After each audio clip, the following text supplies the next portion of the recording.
Ladies and gentlemen, we have with us today Maddilyn Muse.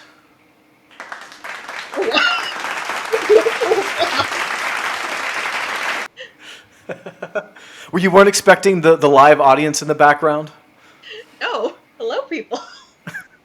Sorry, I Everybody's laughed when waving, I so I don't know if heard you can it. see them. They're laying on the ground behind me, but all right. Well, if you're going to have a good time tonight. So, Maddilyn Muse, tell me a little bit about yourself. Where are you from? What do you like to do? All that kind of good stuff. Well, I'm actually from Oklahoma. It's like, if you don't know where we are, we're like right above Texas. Most people know where that one is. I've heard of So them, yes.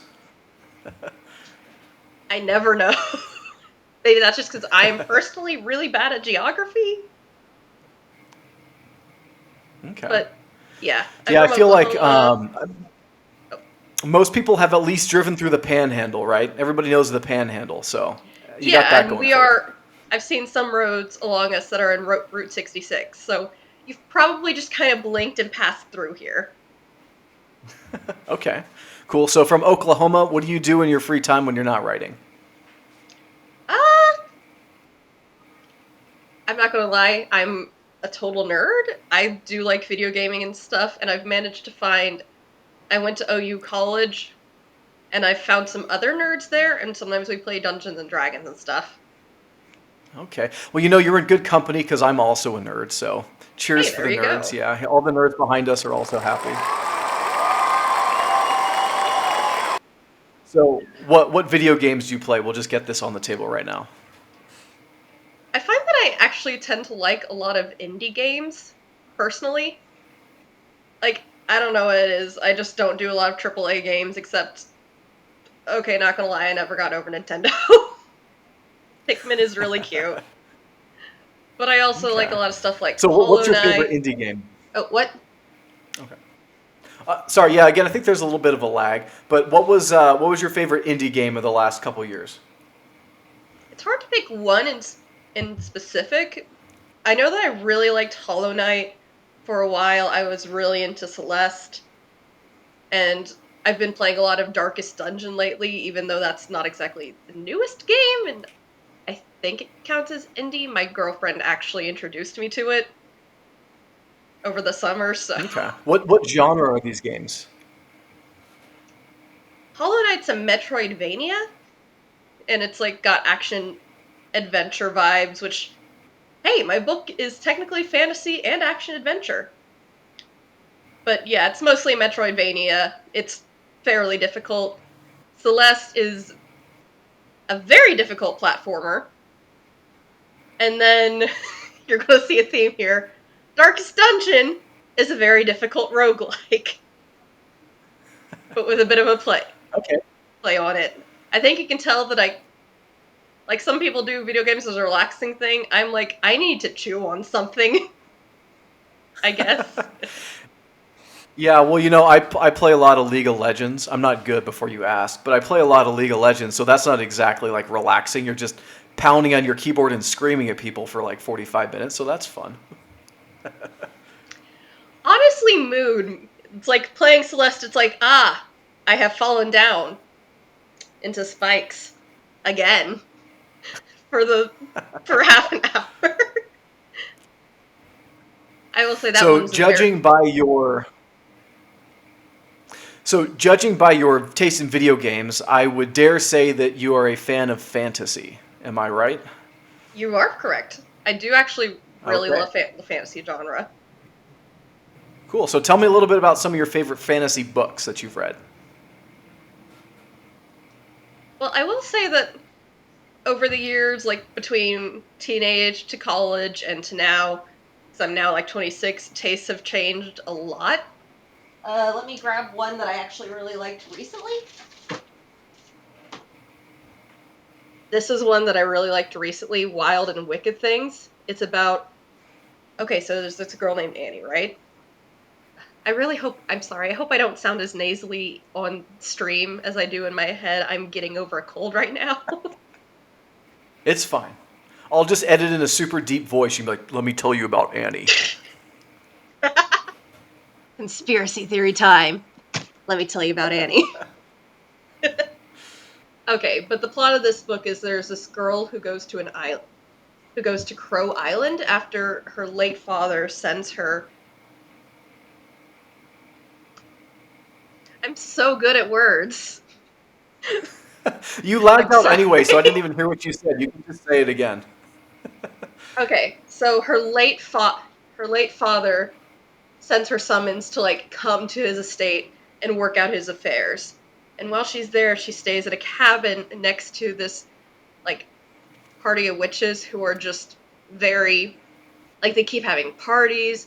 They're into like real magic, and it's set kind of historical fantasy. It's like set Prohibition era, which is not something I do as often. I tend usually towards more I don't want to say like traditional fantasy because that's I feel like a lot of people whenever they hear fantasy, they immediately think medieval fantasy. And I will say there are some very good stuff in that genre, and that is going to be like a lot of the stuff you see in most D&D games. Heck, Game of Thrones pulled it off really well.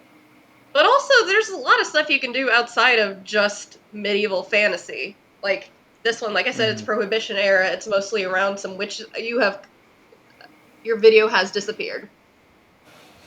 Are we having connection issues? Yeah, I think we are. I'm kind of just nodding and smiling as you speak, but you are. I did get most of that. Okay, sorry. But yeah, I do think that there's like fantasy does not have to be strictly medieval. If you'll allow me to immediately go on a tangent, this is another one that I've reread a few times over the past few years. It's set in like basically fantasy New Orleans, but in this one, it's I'm so good at keeping on topic. I guess it's two more things about me. I probably have ADHD. I'm almost definitely a bit autistic or somewhere on the spectrum. So, My wife says the same thing about me, so we're two peas in a pod. but You bring in up an this interesting one, point though about like fantasy and the medieval time period. Like obviously, let's call Tolkien like the grandfather of modern fantasy, whatever you yeah. want to say. And that was set in a medieval-ish time period. But then you have like the Dune universe. That's definitely like fantasy because there's magic in it, but it's set in sci-fi. So Yeah. I would love to see more sci-fi fantasies, and I think it's kind of gaining a little bit of popularity as a genre. But I would definitely like to see more of that.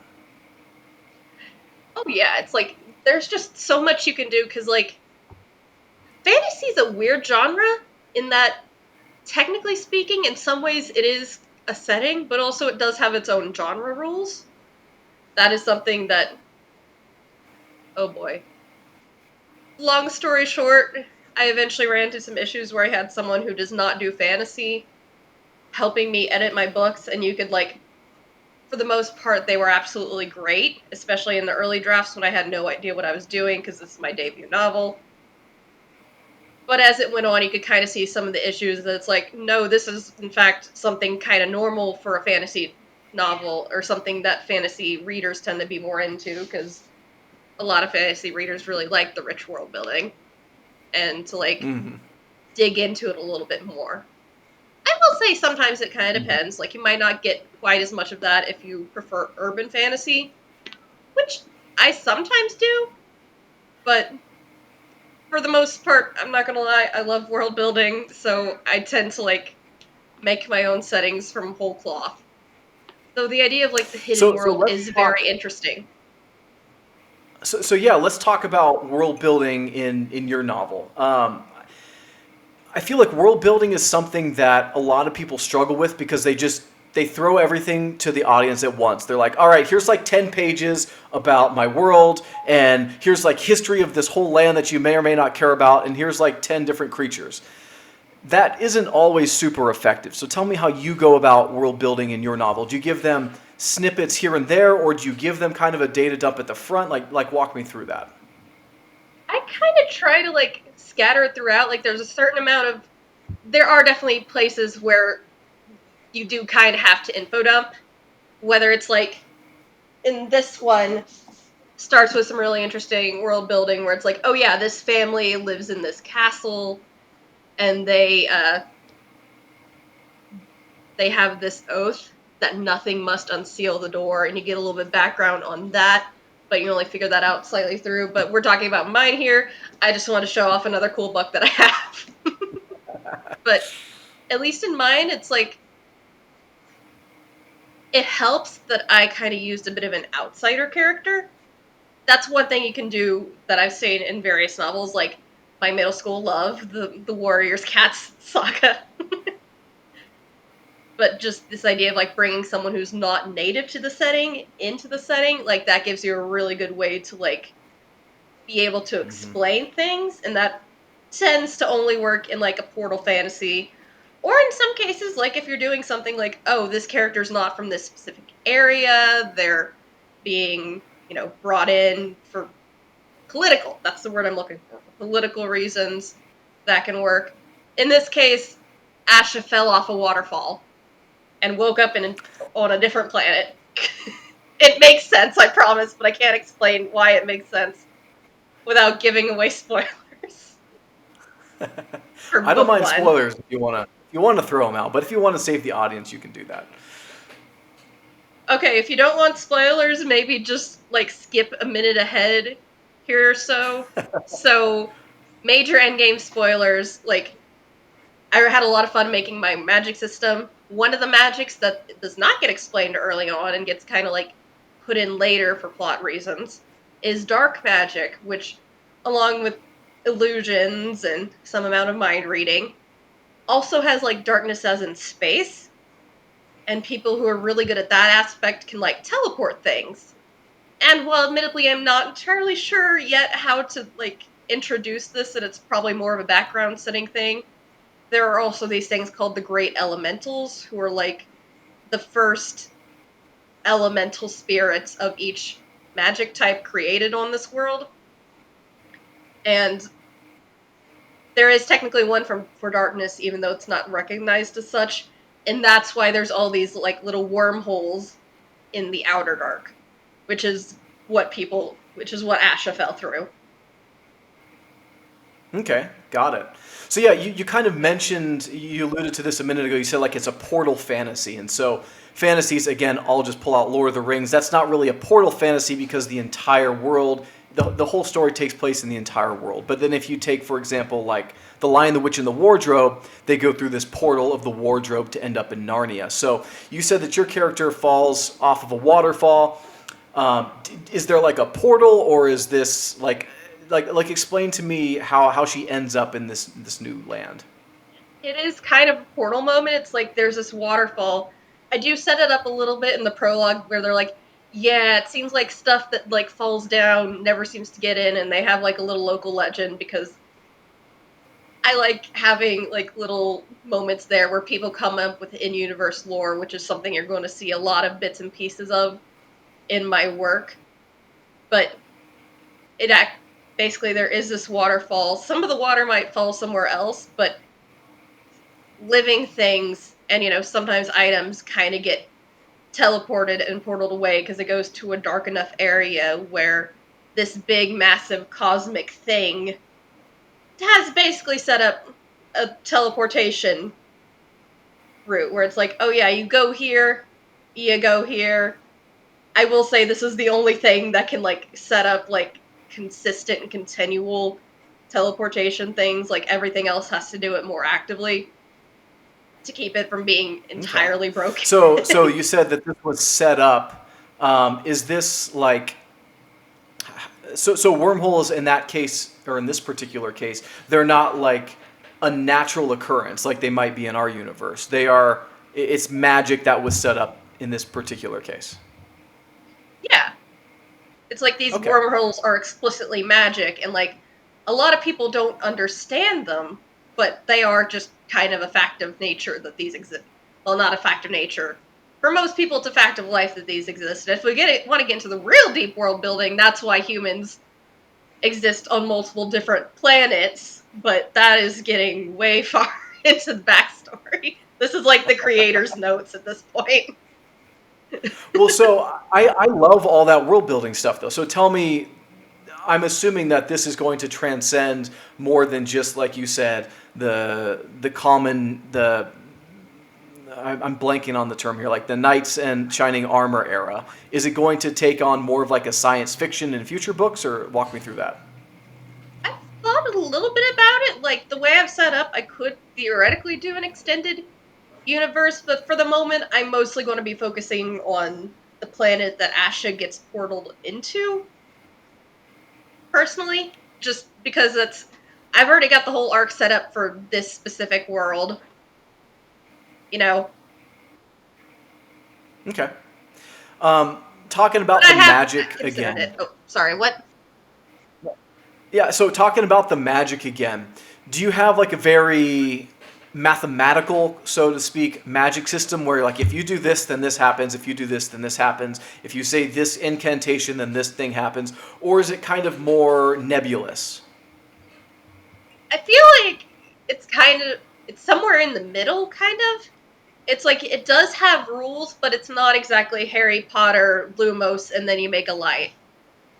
Hmm. So I will say that this is one aspect of world building where I did absolutely need to info dump it, but I feel clever in doing so by making a character who they don't know what this is in universe, so they don't use the word in the book, but she's absolutely autistic and she's got a special interest in magic, so Hmm. good excuse as any to have her just explain this at the slightest drop of a hat to this random stranger. Uh-huh. Yeah. Because So who of us you had would mentioned not if given the chance? so you had mentioned a little bit earlier in the interview, you're like, yeah, I'm kind of all over the place, ADD. Would you say that your writing style encapsulates that as well? Are you just going all over the place? Like, here's a thought from a character. Oh, here's something about the world. Oh, now they're going to go over here. Or are you very linear in I've your gotten a storytelling? little bit better about. I at least hope I've gotten a little bit better at it. But in my early drafts, yes, I struggled so badly with that. My poor editors had to be like, "Stop changing the story halfway through the edits," because it's like I had a story and then I had, oh, but what if I do this? And then what if I do that? And then what if I do this other thing? And then, oh, this is a great idea, actually. So yeah, I kind of had to wrestle against myself in some ways to make it, you know, be a consistent tale. Yeah, well, that's the plight of every author is filtering all the ideas that you have in your head because we each have a million ideas, but maybe only 10 of them Oh are actually yeah. good. And then of those 10, people only want to read about 5 of them. So only write those 5. Yeah. I feel that. And I have been dipping my toes a little bit into like more serialized fiction, which I'm finding might suit me a little bit better, but also, bro, I want to write novels. Like, there's no reason I can't do both. Hmm. Yeah. But So going back to your story a little bit, your main character's name is Asha, right? Asha, yeah. Okay, so you on the back of your book, so to speak, you wrote about Avalon's Adventuring Academy. So tell me, what is Avalon's Adventuring Academy, and how can I sign up for this? I'll admit in some ways it can't get quite as much focus as I want, but basically in Asha's world, like I went heavy on like adventure, and in earlier drafts it got a lot more fleshed out and a lot more backstory, but my editors had a point that maybe I needed to focus on one specific world. But anyways, Avalon's Adventure Academy, it's like Asha's world. There have been relics left back from like the Mad Mages and this somewhat known about, somewhat unknown about, like time of just absolute chaos, which they don't know in any universe goes back to like the big thing, like the big dark thing. Predictably, whenever you're teleporting people all over to any planet that seems kind of suitable and just kind of giving them stuff, people go a little crazy. And in this one, magic. Okay, in my world overall, like in the entire universe of my world, not just this planet, magic, like, which is sometimes called null magic, it kind of builds up in the area. It's like magic is this nebulous force that can, like, build up in the area until something makes it act. And this can be kind of speciated. Magic's not really a species. I don't have a better word for it, but it's like you can, in different areas, as people use it more often a specific way, it tends to, kind of conform to these patterns, which, okay, not gonna lie, I'm a psychology student. I'm a psychology nerd. I'm not a student anymore. I have a bachelor's. I have a bachelor's in psychology.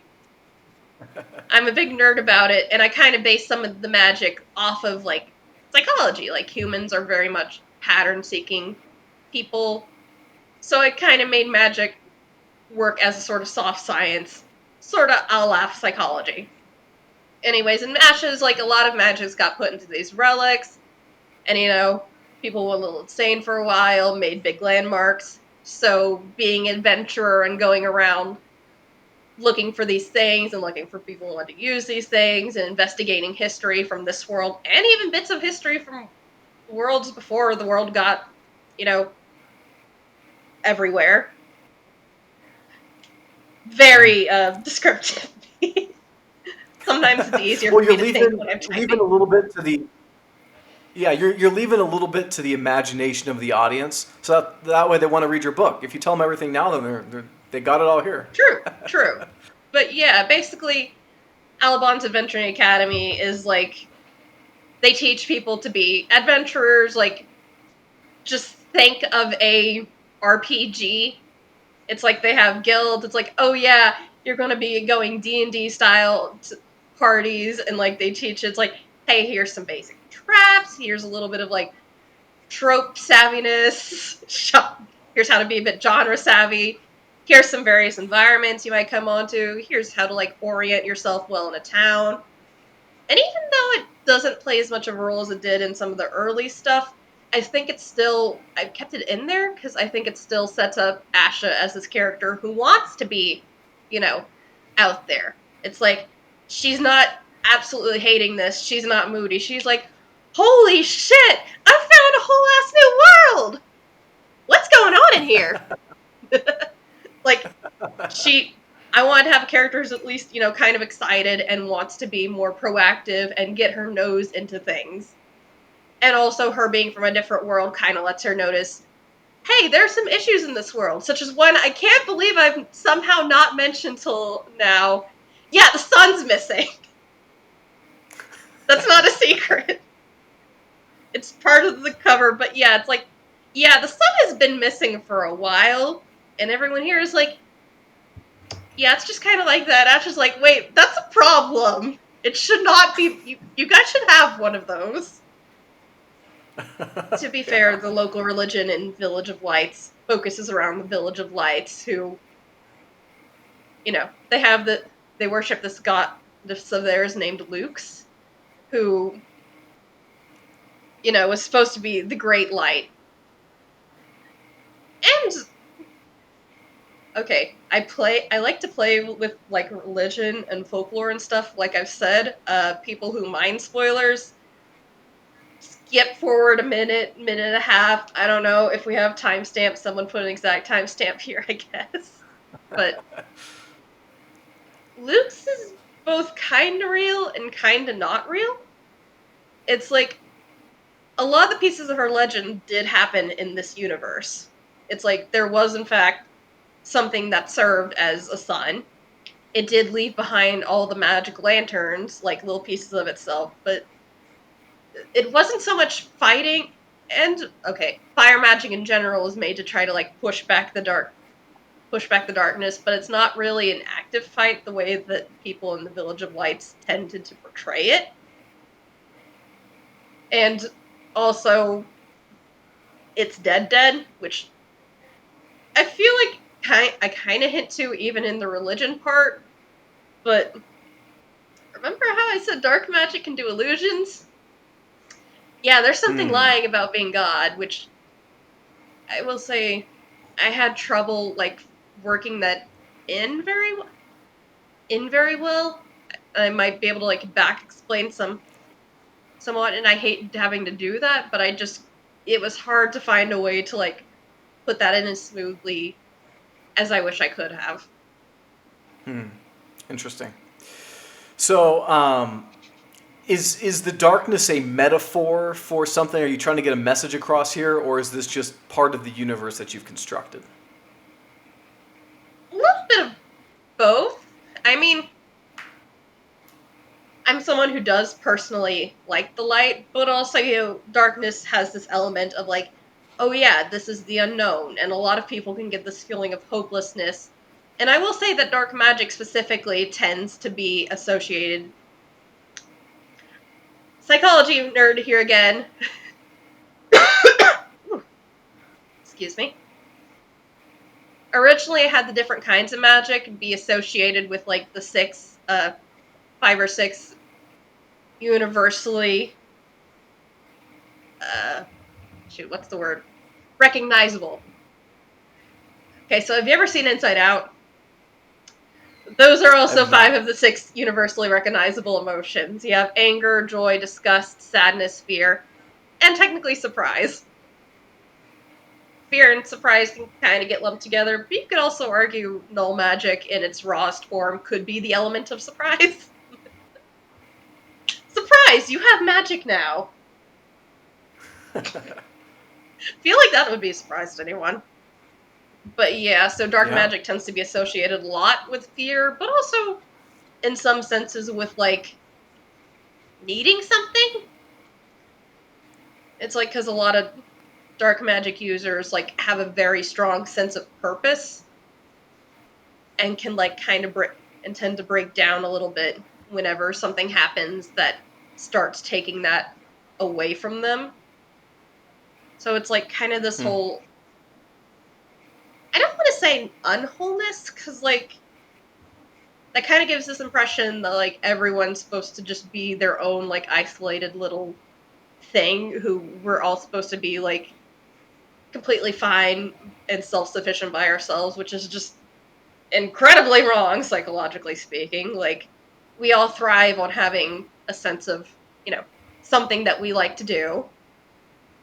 We generally need like some interconnection to other people, some feeling that we have like meaning. It doesn't necessarily have to be grand, but even just little things like, yeah, I'm the one who takes care of the vegetables, or yeah, I like to make cookies for the neighborhood, or I don't know, I'm the one who brings snacks to D&D night.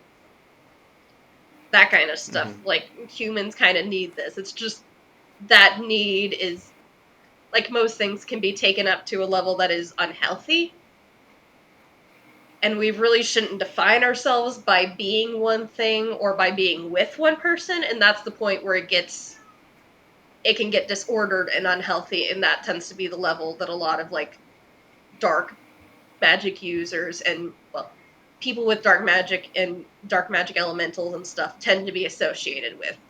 I won't say it's the hard or fast in universe rule so much as this one kind of worked out as a convenient metaphor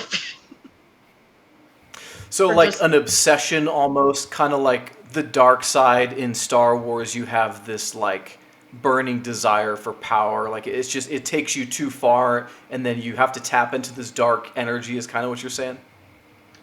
kind of like, there probably have been or should be some characters who do tend to take it more in that direction, but also more spoilers time because I love talking about my stuff. So one of the first characters that Asha actually runs into and remembers it is Kira, who, again, massive spoilers, like skip ahead a few minutes here if you don't want them.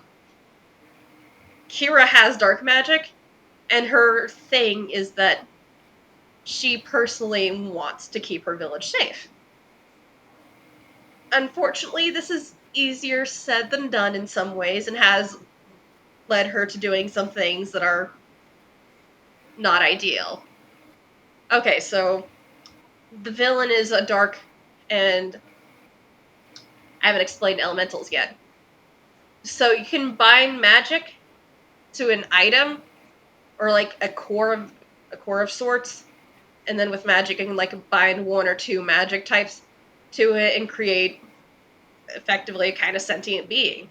It's not flesh and blood. It's not really organic usually, but it's still like a person, and they tend to eat null magic around them and can kind of taste the feelings that, oh yeah, all organic things give off a certain amount of null magic. All living things do, and kind of going in with psychology, the more mentally, emotionally advanced it is, the more null magic it gives off. So generally, humans and some dolphins, occasionally some birds like corvids and stuff, they'd give up off some of the most, and then at like the lower end, you'd have like, this is a mushroom. It's giving us a little bit. So I've got But a question here, and this is slightly off topic from your book, and I by no means am an expert in what I'm about to say. But have you heard of Loosh? Loosh? Loosh, yes. So again, there's this whole theory, conspiracy theory, you could say, that there are interdimensional beings that feed off of humans' emotions, and they consume what's called loosh, and so they like our negative energy, our negative emotions, and again, I don't know all the depths of it, but it I sounds kind of haven't like heard of I haven't heard of that specifically. I've heard of like things like that, just usually in the realm of fiction. Heck, I've worked with things like that, just generally in the realm of fiction. okay, gotcha. Um, Moving along from your plot a little bit here, because I know you could just talk for hours about it, but we want to save a I little bit could. to the imagination. And yeah. Um, how many words is your novel? Uh, it's been a little bit since I checked. You'd think I'd know that. It's a little over 90,000. Which Okay. I know is a And little judging lengthy, by the especially for amount a of debut novel, ideas, but for fantasy novels, and especially more fantasy adventure, like they yeah. tend to run a lot longer than the general novel, and I'm aiming at more of a young adult to new adult audience. I don't know why I keep doing this hand gesture. I guess to show, oh, it go up. It's like young adults, new adults. New adults are usually old. Sorry, off topic. I also ramble a little bit when just in general, but also when So that actually brings me to my next question, which is, if you're at 90,000 words now, you've mentioned before a couple times in passing your editor.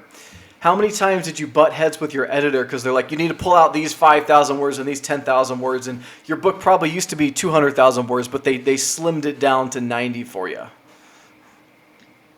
okay, we'll say that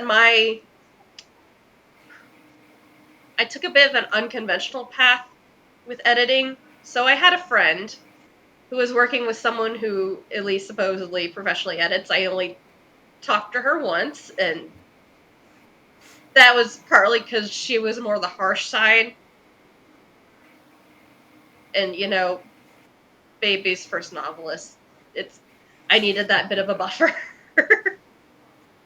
Because it can be really hard whenever someone's like just telling you, oh, these are all the things you did wrong, etc. Whenever you're working so hard on this, especially when you don't have any cred, and yeah, like especially when you're like still in the process. But I'll admit that was not a huge thing that we focused on. I might have just kind of like butted out before that, but the more the things that they focused on was like, hey, this plot thread doesn't make sense. You should maybe cut this whole area, or this character, you can't do this to this character. It's not going to go over well. So it was less specific words and on a line to line basis, and more on a large structural level. And I wanted to hire like a line editor or something like that for later on, but also I'm a substitute teacher and I ran out of funds. Yeah. I ran Yeah, out of that makes surplus sense. funds. So, I but I do think I know that the I'm a cost little, I of might be biased, but I self-publishing do is think it's good anyways. And I had a few different beta readers who are willing to do so for free look over it to like point out any glaring errors or places where the wording was bad. Yeah. No, I think that's a common theme that I've come across is like self-publishing. Are you self-published or traditionally published? Self-published. Yeah, so self-publishing is very expensive if you want to like do more than just put it up on Amazon and be done with it. Like you said, you have to like hire someone to do line editing and then maybe like your structural editing and then your cover and then your marketing and all this stuff. And I think beta readers are a really good resource. You can probably find them all over the internet. People who are willing to do like a story swap with you, like, hey, read mine, I'll read yours, we'll swap notes and all that stuff. Yeah. So finding cheap resources for self-published authors is imperative if you don't just have a huge bankroll to just push it out there and do all this marketing. Yeah. It is. That is one thing I've kind of like butted heads with repeatedly. It's like, I really love the freedom that I get from self-publishing, because for as much as like it is, I do have some very goofy moments. I tend towards writing some amount of levity and having characters who are not like strictly serious all the time. But at the same time, like, I know how to like set a tone. Like, the silly moments are allowed to be silly, but I also am going to be dealing with some pretty harsh subject matter in places. Like I said, I probably have some ADHD. I'm almost definitely somewhere on the spectrum. So I do deal with like I said, I have an autistic character. I've got actually at least 2 of them. Gail's also autistic. I've got this one I did run by a few sensitivity readers too, because it's gonna sound really bad out of in some ways it sounds bad out of context. There's Lefty. He doesn't have a right arm. He does kind of introduce himself. He does introduce himself like that, which a lot of them thought was a good point. And also just the little subculture with the boating that he's involved in does kind of have some hardcore hazing. Well, okay, not hardcore hazing, but they do have some hazing, and you tend to get like the embarrassing nicknames and whatnot. Asha, after she accidentally drops an oar and almost slips off a boat, gets called Slips a few times. And, just kind of this whole buddy knock arms, give each other shit stuff. Mm-hmm. But also, a scene later in the book, he's like, yeah, I do it partly on purpose, because, like, I don't like people tiptoeing around it. But also, I try not to do that whole, oh yeah, if this one again, it's gonna be a little bit iffy, and I figured I would run into some trouble with editors from this one, but I feel it's very more true to life in some ways, because you get a lot of these stories about, hey, if you just put 200% into it and work your ass off at everything you do, you can beat even able-bodied people. And it's like, yeah, that is true in some aspects, but also there are going to be points where you're just going to hit a wall, and where you're going to have to sacrifice so much if you want to do this thing that other people can do relatively easily, and sometimes it's just not going to happen, especially in places with less accommodations, or you're going to have to find like an alternate route around it. Like, so Lefty / Ivan, his mom was not that mean. His real name is Ivan. Ivan, his mom like also worked on the boat, so he wanted to too. But the way that most of the ones that had things opened up had it set up where it's like each person has 2 oars, that's not going to work super well with one arm. So instead, like, he had to try to get really good at the harpoon, and also he's kind of the navigator. He's like the captain. Because, okay, they have lanterns, and they've set it up to where there's some bigger ones like on the water, and you can kind of use that to navigate like stars. But it's harder because it's technically 3D, because you're among them, and you have to be able to keep that in your head, like where everything is. So he had to learn to do that and to be harpoon, but now he's like the captain. So Yeah, and I've already mentioned some elements of like obsessiveness and like psychology and mental illness and stuff, and I'm planning for some characters to break down a little bit. Like, heck, even one character, Glowworm, he's for the most part he has recovered from it, but there was definitely some child abuse, and he was he was from a misandrist society, a misandrist warrior society, which I'm going to get into in later books. It's just kind of lightly touched upon here, but it's like, yeah, I do technically have this man. Glowworm is a very fun character in a lot of different ways. He's introduced wearing like neon colored So plaid, but he's also very nice, and also he has the trauma. But yeah, so that's why I chose to go with self-publishing, so I can have the ability to like make those choices and not have to like dull it down to make it more mhm. marketable. But anyways, back to original point, it is very hard, both in the sense of like exposure and the monetary need. Like, heck, for the months that I did it for those developmental editors, I spent hundreds, and that was at like a discounted rate because one of them was my friend. And Mhm. like, I had to. Thankfully, I've managed to make a cover that I'm personally happy with. Hire a cover artist. I managed to use Canva, and not gonna lie, I went to Reddit a few times to be like, hey, what do you guys think of this? And made tweaks accordingly until I got something that I was satisfied enough with. But otherwise, those can go for cash. And of course, like, thankfully, you've offered me this free. Right, you met me on Reddit. That's how we met. Of course, Yeah. you know I that, but think I saw your post about the cover. That's what caught my attention. yeah.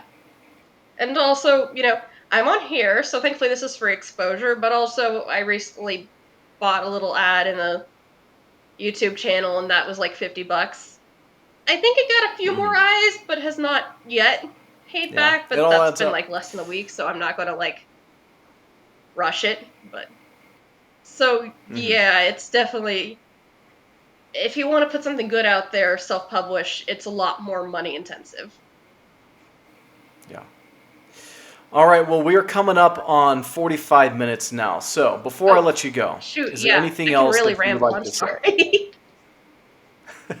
Now you make my job easy. I have to talk less. I just sit here and listen to you. It's awesome. There you go. Even though I'm a bit of an introvert, I was also I was one of the drama kids in high school. Can you tell? I didn't do that in high school, but I did it in college a little bit. Nice. So yeah, any final comments before I let you go?